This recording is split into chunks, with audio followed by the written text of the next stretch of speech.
அனைவருக்கும் வணக்கம். இந்திய நாட்டு மக்களுடைய உழைக்கும் வர்க்கத்திற்காக கம்யூனிஸ்டுகளுடைய அளப்பரிய தியாகம் சொல்லி மாளாது. ஆனால் அப்படிப்பட்ட தியாக வேட்கையில் செயல்பட்ட தலைவருடைய வாழ்க்கை வரலாற்று நூல்கள், ஆவணங்கள் இன்னும் போதிய அளவு ஆவணப்படுத்தப்படவில்லை. அது மட்டுமல்ல, பல்வேறு மாவட்டங்களில், பல்வேறு கிராமப்புற பகுதிகளில் தம்முடைய வாழ்க்கையை அர்ப்பணித்து உழைக்கும் மக்கள் விடியலுக்காக மிக பெரும் தியாகத்தை கம்யூனிஸ்ட் தலைவர்கள் செய்திருக்கின்றார்கள். இவர்களுடைய வரலாறுகள் எல்லாம் அங்கே இருக்கக்கூடிய தோழர்கள் ஓரளவு தொகுத்து கொண்டிருக்கின்றார்கள். அந்த வகையில் தமிழ்நாட்டினுடைய மிக முக்கியமான கம்யூனிஸ்ட் தலைவராக செயலாற்றிய தோழர் பாலவிநாயகம் அவர்களுடைய வாழ்க்கை வரலாற்று நூல் சமீபத்தில் மார்க்சிஸ்ட் கம்யூனிஸ்ட் கட்சியுடைய திருநெல்வேலி மாவட்டக்குழு வெளியிட்டிருக்கின்றார்கள். தோழர் சு பாலவிநாயகம் என்ற பெயர் அவர் வாழ்ந்த காலத்தில் தமிழ்நாடு முழுக்க மிக புரட்சிகரமாக ஒலித்த ஒரு குரல். இன்றைக்கும் தோழர் சு பாலவிநாயகம் என்கின்ற ஆளுமையால் உருவாக்கப்பட்ட ஊழியர்கள் தமிழ்நாடு எங்கும் செயல்பட்டு கொண்டிருக்கின்றார்கள். அவருடைய நினைவுகள் எல்லாம் பாலவிநாயகத்தினுடைய தியாகமும் அவர் உரமூட்டிய தத்துவ கருத்தியல்களும் இன்னைக்கு பல்வேறு தளங்கள் எதிரொலித்திருப்பதை பார்க்க முடிகிறது. இப்படி வாழ்ந்த தோழர் பாலவிநாயகம் 1980 காலமானார். கிட்டத்தட்ட 55 ஆண்டுகள் தான் இந்த அவருடைய வாழ்க்கையை இருந்திருக்கின்றது. 55 ஆண்டுகள் வாழ்ந்த தோழர் சு பாலவிநாயகம் 1980 மறைந்தாலும் கிட்டத்தட்ட ஒரு 36 வருஷம் கழித்து தான் அவரை பற்றிய ஒரு நூல் தமிழில் வெளிவந்திருக்கின்றதை பார்க்க முடிகிறது. இந்த நூல் உருவாக்கப்பட்டவர் யார் என்று சொன்னால் தோழர் நாரும்பூநாதன். நாரும்பூநாதன் என்கின்ற பெயர் திருநெல்வேலி மாவட்டத்தினுடைய இலக்கிய முகாமில் பரபரப்பாக பேசப்படக்கூடிய பெயர். தமிழ்நாடு அறைந்த ஒரு முற்போக்கு எழுத்தாளர் அவர் தோழர் பாலவிநாயகம் குறித்து ஒரு வாழ்க்கை வரலாறு தொகுப்பதற்காக முயற்சி செய்கின்றார். எனவே தோழர் பாலவிநாயகத்தோடு தொடர்பு இருந்த பல்வேறு ஆளுமையிடமிருந்து அவர் கட்டுரைகளே சேகரிக்கக்கூடிய பணியில் ஈடுபட்டிருக்கின்றார். அப்படியே அவர் தொகுத்த கட்டுரைகள்லாம் நூலாக்கம் பெற்று ஒரு புத்தகமாக வரக்கூடிய ஒரு சூழலில் கடந்த ஆண்டு ஓராண்டுக்கு முன்பாக நாரும்பூநாதன் காலமாகி விடுகிறார். அப்புறம் அவர் இறந்த பிறகு இந்த புத்தகம் அவர் உருவாக்கிய புத்தகம் எங்கே இருக்குன்னு தெரியல. அப்புறம் அந்த புத்தகத்தை மீண்டும் எங்கே இருக்குன்னு தேடப்படுகின்றது. அப்படி மார்க்சிஸ்ட் கம்யூனிஸ்ட் கட்சி தலைவர் ஒருவன் ஜி ராமகிருஷ்ணன் அவர்கிட்ட ஒரு முன்னுரை எழுதுவதற்காக இந்த பிரதியை அமைச்சிருக்காரு. அவர் தன்னுடைய தேடி இந்த பிரதி எந்த அச்சகத்தில் இருந்தோ அதை பெற்று அதை மார்க்சிஸ்ட் கம்யூனிஸ்ட் கட்சியுடைய நெல்லை மாவட்டத்தோடு இதை நூலாக கொண்டு வரக்கூடிய ஒரு வேலை செய்திருக்கின்றார்கள். ஆக ஒரு பல ஆண்டுகளுக்கு முன்பு இறந்த ஒரு தலைவருடைய வாழ்க்கையை பற்றிய குறிப்புகள் ஓராண்டுகளுக்கு முன் இறந்த, அதாவது இறப்பதற்கு முன் தொகுத்த ஒருத்தர் நாரும்பூநாதன் தொகுத்த நூல் இன்னைக்கு புத்தகமாக உருவாக்கப்பட்டிருக்கின்றது. இந்த கட்டுரைகள், அதாவது பலருடைய நினைவு உரைகள் எல்லாம் ஒட்டுமொத்தமாக வாசிக்கும்போது சு பாலவிநாயகம் என்பவர் யார் அப்படின்னு பார்த்தீங்கன்னா, அவர் திருச்சியில் இருக்கக்கூடிய ரயில்வேயில் ஒரு எழுத்தர் பணியாக இருந்தார்.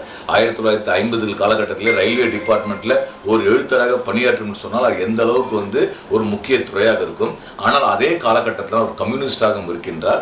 அங்கே நீங்கள் 1948 கம்யூனிஸ்ட் கட்சி தடை செய்யப்பட்ட பிறகு அங்கே ஒரு திருச்சி சதி வழக்கு எனக்கூடிய சதி வழக்கை ஆட்சியாளர்கள் முன்னெடுக்கிறார்கள். அந்த திருச்சி சதி வழக்கில் ஒரு நபராக பாலவிநாயகம் சேர்க்கப்படுகின்றார். இதன் காரணமாக அவர் சிறையில் இருக்கப்படுகின்றார். அந்த சதி வழக்கு ஏராளமான சதி வழக்கு தமிழ்நாட்டில் கம்யூனிஸ்ட் கட்சியினர் சந்தித்திருக்கின்றார்கள். ஏனென்றால் அன்றைக்கு ஆட்சியில் இருந்த பிரிட்டிஷ் அரசாங்கம் சரி, பிரிட்டிஷ் அரசாங்கத்துக்கு பிறகு விடுதலை அடைந்த இந்தியாவில் தமிழ்நாட்டில் இருந்த அன்றைக்கு இருந்த ஆட்சியாளரும் சரி பார்த்தீங்கன்னா கம்யூனிஸ்டுகளை அடக்கி ஒடுக்குவதற்காக பல்வேறு சதி வழக்குகளை அவர்கள் தீட்டிருக்கின்றார்கள்.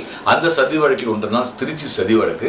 அந்த திருச்சி சதி வழக்கில் குற்றவாளியாக்கப்பட்டு சிறை சென்றனால இவருக்கு ரயில்வே டிபார்ட்மெண்ட் என்ன சொல்லிட்டேன்னா, நீ வேலையை விட்டு தூக்குறேன், வேலை வேணா மன்னிப்பு எழுதி கொடுத்தா உன்னை ரயில்வேல வேலை எடுத்துக்கிறேன், உன் போயாச்சு, உன் வேலையாச்சு, எதுவும் ஆச்சு, நான் கம்யூனிஸ்டாண்டா இருப்பேன்னு சொல்லிட்டு வேலையை உதிரி தள்ளிவிட்டு திருநெல்வேலி மாவட்டத்தில் செல்கின்றார். நெல்லை மாவட்டத்திற்கு அவர் சென்ற பிறகு ஏற்கனவே நெல்லை மாவட்டத்தில் நம்முடைய மறைந்த அன்பு தலைவர்கள் தோழர் நல்லக்கண்ணு, தோழர் நல்லசிவம் போன்றவர்கள் எல்லாம் கம்யூனிஸ்ட் கட்சி அங்கே உருவாக்கியவர்கள். அதை வளர்த்தெடுப்பில் அவரோடு இணைந்து தோழர் சு பாலவிநாயகம் திருநெல்வேலி ஒன்றுபட்ட திருநெல்வேலி மாவட்டத்தில் கம்யூனிஸ்ட் கட்சி வளர்க்கக்கூடிய பெரும் பணியில் அவர் ஈடுபடுகிறார். கிட்டத்தட்ட இவருடைய செயல்பாடுகள் எந்த அளவுக்கு இருக்குன்னு பார்த்தீங்கன்னா, அங்கே அப்போ அவர் இருக்கக்கூடிய பகுதியில் இருக்கக்கூடிய அந்த பகுதியில் 4 முறை நகராட்சி நகரமன்ற உறுப்பினர் கவுன்சிலராக தேர்ந்தெடுக்கப்பட்டிருக்கிறார். கவுன்சிலராக இருந்து கொண்டு எல்லா பகுதி மக்களையும் அணி திரட்டக்கூடிய வேலையில் ஈடுபட்டிருப்பதை பார்க்க பார்க்க முடிகிறது. அது மட்டுமல்ல, இதே காலகட்டத்தில் கம்யூனிஸ்ட் கட்சியினுடைய அமைப்பு கட்டக்கூடிய வேலையை செய்கிறாரு.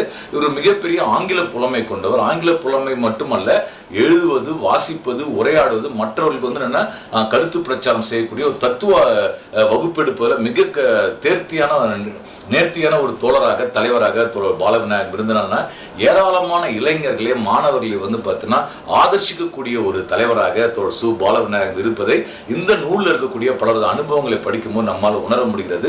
அதே போன்று மார்க்சிஸ்ட் கம்யூனிஸ்ட் கட்சி, இந்திய கம்யூனிஸ்ட் கட்சியில் வந்து என்னன்னா பிளவு ஏற்பட்டு மார்க்சிஸ்ட் கம்யூனிஸ்ட் கட்சி உருவாகும் போது தமிழ்நாட்டில் மார்க்சிஸ்ட் கம்யூனிஸ்ட் கட்சி உருவாக்கிய முதல் மாநிலக்குள்ள ஒருவராக சு பாலவிநாயகம் செயல்பட்டிருக்கின்றார்.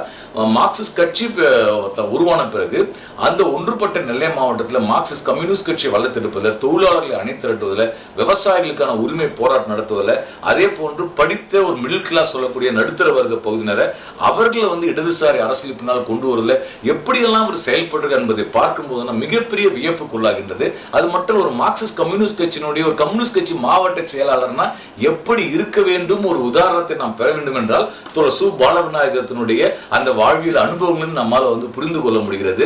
அவரே ஒரு கட்டுரையில் ஒருத்தர் சொல்றாரு, கம்யூனிஸ்ட் கட்சி மாவட்ட செயலாளர் யார் தெரியுமா, நம்மலாம் புரட்சி முடிச்சுட்டா அந்த ஊருக்கு வரக்கூடிய மாவட்ட அதிகாரி மாதிரி இருக்கணும். அப்போ அந்த அளவுக்கு ஒரு மாவட்டத்தில் ஒரு கம்யூனிஸ்ட் கட்சி இருக்குன்னா அந்த மாவட்டத்தினுடைய எல்லா விதமான பிரச்சனைகளையும் அதனுடைய நூக்கனுக்கான எல்லா விஷயமும் தெரிஞ்சிருக்கணும். அப்படி வந்து செயல்படணும் என்பது வந்து சுட்டி காண்பித்திருக்கின்றார். சுட்டி காண்பித்தது மட்டுமில்லை, அதே போன்று அவர் செயல்பட்டிருக்க என்பதை இந்த நூலை வாசிக்கும் போது அதே ஒரு ஸ்ட்ரைக் நடக்குது. நீங்க வந்து என்னன்னா இந்தியாவில் வந்து ரயில்வே ஸ்ட்ரைக்ஸ் வந்து ரொம்ப முக்கியம். அதுல வந்து தமிழ்நாட்டில் வந்து ரயில்வே ஊழியர்கள் போராட்டம் வந்து குறிப்பிடத்தக்கது.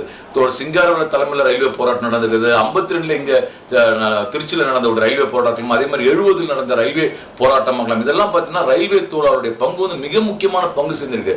இந்தியா பாகிஸ்தான் பிரிவினும் போது பாகிஸ்தான் இருக்கக்கூடிய இந்துக்கள் இந்தியாவுக்கு வருவதும், இந்தியாவில் இருக்கக்கூடிய இஸ்லாமியர்கள் வந்து பாகிஸ்தான் செல்வதற்குமான ஒரு சூழல் உருவாகும் போது அந்த ரயில் இயக்குவதற்கு ஆளே கிடையாது. அப்ப நேரு வந்து அறையில் கொடுக்குறார், நீங்க வந்து ரயில் ஓட்டுறதுக்கு ஆட்கள் வேணும் போதுன்னா திருச்சியிலிருந்து நம்முடைய ரயில்கள் வந்து இயக்குவதற்காக ஆட்கள் சென்றிருக்கின்றார்கள். இது ஒரு பக்கம். இன்னொரு பக்கம் உரிமைகளுக்கான போராட்டத்தில் வந்து ரயில்வே ஊழியர்கள் மிகப்பெரிய பங்களிப்பு செலுத்துகிறார்கள். அந்த வகையில் பார்த்தீங்கன்னா 71, 72 காலகட்டத்தில் நீங்க வந்து நடைபெற்ற ரயில்வே போராட்டம் 25, 26 நாள் தான் ரயில்வே போராட்டம் நடக்குது. அந்த போராட்டம் நடக்கும் போது திருநெல்வேலி பகுதியில் வந்து எந்த அளவுக்கு எழுச்சி இருக்குன்றதை பார்க்க முடியுது. ரயில்வே கேட்டை மூடணும் திறந்தனா என்ன ஆகும்னு பார்த்தோன்னா என்ன ஆகும், கம்யூனிஸ்ட் கட்சி என்ன பண்ணுன்றது இந்த புக்கில் ஒருத்தர் எழுதியிருக்காரு. அவர் அனுபவத்தை சுட்டிக்காங்க.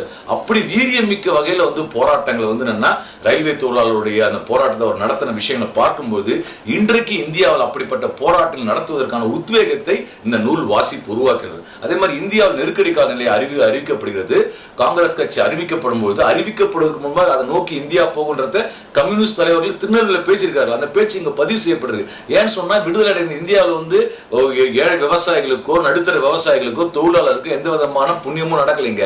அது முழுக்க அப்பயே முதலாளி கையில வந்து அதை சுரண்ட போறாங்க. அப்படின்னா இந்திய நாட்டினுடைய உழைக்கும் வர்க்கம் வந்து தன் உரிமைக்காக போராடுவதற்காக தயாராகுது. அதான் ரயில்வே போராட்டத்திலிருந்து பல்வேறு தொழிற்சாலைகள், விவசாயிகள் போராட்டம் நடக்குது.